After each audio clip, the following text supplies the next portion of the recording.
Tuwing gabi ka lang nagte-text, maki-message ko walang effect.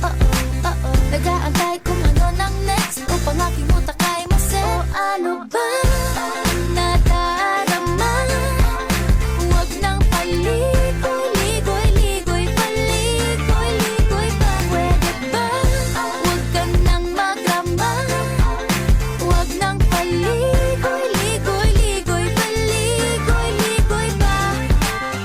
Kwento-kwento ka tungkol sa bagay-bagay. Pag-usapan namin natin tayo medyo bagay. Ngunit mabagal ka, di mo maisipin sa bagay. Kunting tiis na lang, malapit na akong magbabay.